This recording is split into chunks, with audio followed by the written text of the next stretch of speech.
America দ্বিতীয় মহাযুদ্ধের পরে সারা বিশ্বের কাছে বিশেষ করে পার্টিকুলারলি কোল্ড ওয়ার পিরিয়ডে তারা একটা বিশ্বের ক্যাপিটালিস্ট ব্লকের কাছে তারা ছিল অভিভাবক, কিন্তু কমিউনিস্ট ব্লক বা সোশ্যালিস্ট ব্লকের কাছে কিন্তু তারা অভিভাবক ছিল না।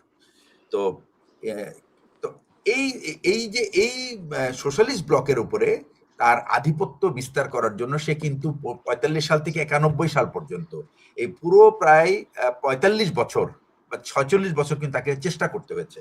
এবং আমি এই কথাটা আগেও একবার কোথাও বলেছি কিনা আমার ঠিক মনে নাই, আমেরিকা কিন্তু দ্বিতীয় মহাযুদ্ধের পরে তারা ইন্ডাস্ট্রিয়াল রেভলিউশনের পরে অ্যাকচুয়ালি তারা তো একটা ইন্ডাস্ট্রিয়াল পাওয়ার হলো, এরপরে সারা পৃথিবীর বিভিন্ন রকম ইনস্টিটিউশন দিয়ে তারা পৃথিবীর অ্যাকচুয়ালি যুদ্ধটা এই যে সমাজতন্ত্র এবং ক্যাপিটালিস্ট ব্লকের এই যে যুদ্ধটা কিন্তু it was not a military war, এটা ছিল একটা ইকোনমিক ওয়ার।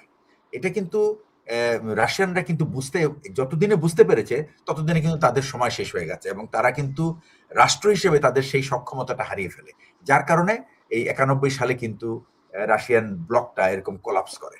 আচ্ছা, এর মধ্যে আমেরিকা কি করেছে, একজন প্রফেসর মিস্টার জোসেফ নাই, ইনি একজন ছিলেন assistant secretary for state Clinton অ্যাডমিনিস্ট্রেশনের সময়, ইনি হার্ভার্ড প্রফেসর এবং আমার সুযোগ হয়েছিল ওনাকে দেখার এবং উনি আমাদেরকে একটা বিষয়ে উপস্থাপন করেছিলেন যে আমেরিকার অ্যাকচুয়ালি শক্তিটা কোথায়।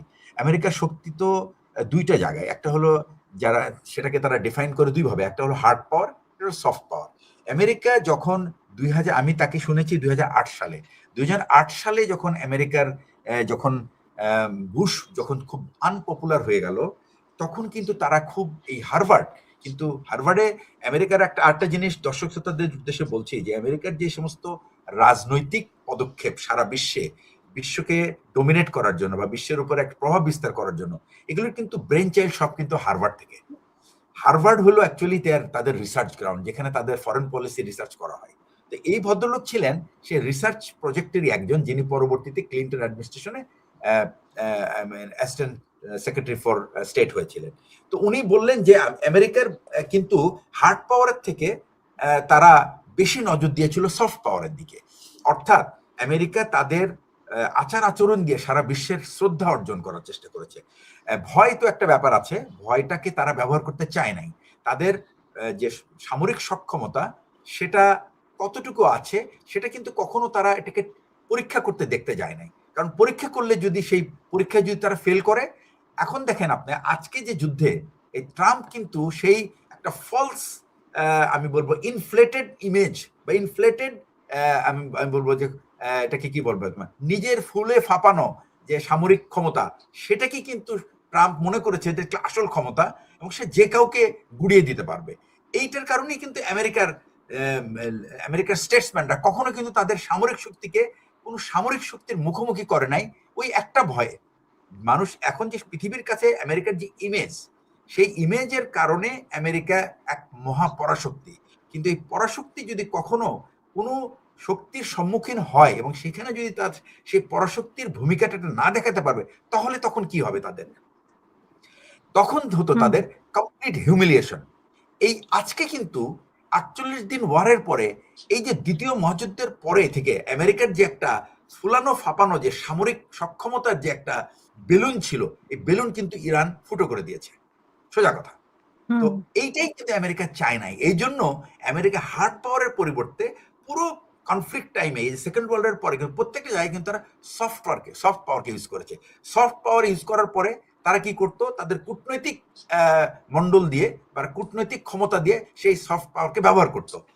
ট্রাম্পই একমাত্র প্রথম যে প্রেসিডেন্ট যে এই সফট পাওয়ারকে সে কোনো পাত্তাই দেয় নাই, কারণ তার যদি আপনি অ্যাডমিনিস্ট্রেশনের আপনি কম্পোজিশন দেখেন, এখানে কিন্তু এমন কেউ নাই যে যারা এই মধ্যপ্রাচ্যকে বোঝার জন্য, ভাই মধ্যপ্রাচ্যের রাজনীতি বোঝার জন্য অনেক বাঘা বাঘা পররাষ্ট্রমন্ত্রী ছিল আমেরিকার, কিসিঞ্জার ছিল, শুলস ছিল, ব্রেজনস্কি ছিল, তারা কিন্তু সব ছিল কিন্তু মানে কেউ একজনের থেকে আরেকজন মানে অন্য অন্য লেভেলের দক্ষতা ছিল তাদের।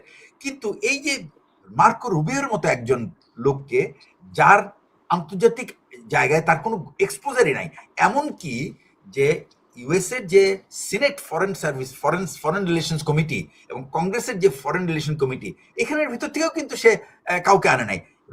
মার্কো রুবিও ছিল, আই মিন সে ছিল ল এবং লর আপনার কমিটিতে ছিল, সিনেট কমিটিতে ছিল। তো এই ধরনের একটা মানুষকে যখন আপনি আন্তর্জাতিক কূটনীতিতে আনেন, এবং he is flank by whom, দুইজন, একটা হলো জেরেড কুশনার আর একটা হলো উইটকফ। এই জেরেড কুশনার আর উইটকফ যাদের মানে আন্তর্জাতিক কূটনৈতিক ক্ষেত্রে কোনো রকম ইনভলভমেন্ট নাই, তারা কোনো নেগোসিয়েশন করে দেখেন, তারা আসলে বোঝে না নিউক্লিয়ার পাওয়ার বা নিউক্লিয়ার অ্যাসপিরেন্ট একটা নেশনের সাথে কিভাবে ইন্টারঅ্যাক্ট করতে হবে। তাদের কোনো ব্যাকগ্রাউন্ড নলেজ নিয়ে তারা আসেনি, তারা এসেছে শুধুমাত্র একটা দালাল হিসাবে। তারা মধ্যপ্রাচ্যের দালাল, এই দালালির ফি নিয়ে তারা চাচ্ছিল ইরানকে, মধ্যপ্রাচ্যের সৌদি আরব, ইউএই, কুয়েত, বাহরাইন, এই চারজনের, কাতার অতটা না, এই চারটা দেশের ইচ্ছা ছিল ইরান যেন কোনোভাবে সামরিকভাবে ক্ষমতাবান না হয়ে ওঠে, এবং ক্ষমতাবান না হয়ে ওঠার একটাই উপায়, সেটা হলো ইরানকে তার সামরিক ক্ষমতাটাকে খর্ব করা। এবং এই এজেন্সিটা সে নিয়েছে, এই জেরেড কুশনার আর উইটকফ নিয়ে কি করেছে, তার থেকে কিছু ঘুষ নিয়েছে, ঘুষ নেওয়ার পরে সে চেষ্টা করেছে ইরানের উপর আক্রমণ করানো, কোনোভাবে ট্রাম্পকে রাজি করানো। আর ট্রাম্প তো পয়সার গন্ধে সে যে কোনো জায়গায় যাইতে পারে, সে গুও খাইতে পারে, মানে পয়সা যেখানে আছে ওখানে সে গুও খাইতে পারে। ট্রাম্প হলে এমন একটা ক্যারেক্টার, এবং সে তার এই প্রেসিডেন্সিটিকে, আচ্ছা এখন সাধারণ মানুষ কেন তাকে ভোট দিয়েছে? কারণ সাধারণ মানুষ কিন্তু আমেরিকার ইতিহাসে কিন্তু আমেরিকার প্রেসিডেন্টরা কখনো এরকম একবার ডাহা মিথ্যে কথা কখনো বলতো না।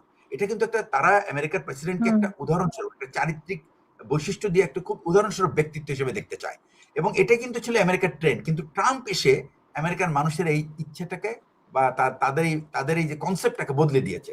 কেন বদলে দিয়েছে? এটার জন্য কিন্তু রাজনীতিবিদরা দায়ী, কারণ রাজনীতিবিদরা অনেক সময় ফলস প্রমিস করতো, এবং তারা তাদের নিজের মানুষের উন্নতি না করে তারা কিন্তু অন্য দেশের মধ্যে ইনভলভমেন্ট হয়ে যাচ্ছে। এই একই কাজটা কিন্তু ট্রাম্প কিন্তু ক্ষমতায় এসেছে কিন্তু এটা না করার জন্য, কিন্তু এসেই কিন্তু সে উল্টো কাজটা করলো, এবং করার ফলে আজকে দেখেন পুরো আমেরিকাতে Trump has become so unpopular, যে যারা তাকে এত কষ্ট করে জিতিয়ে আনলো তারাই কিন্তু এখন ট্রাম্পের চরম বিরোধী, এবং তারা মনে প্রাণে চায় যে ট্রাম্প এই যুদ্ধ হারুক, এবং হারার পরে যেন ট্রাম্প বুঝতে পারে যে তারা সে দেশের সঙ্গে কত বড় বেইমানি করেছে। তো এইটাই হলো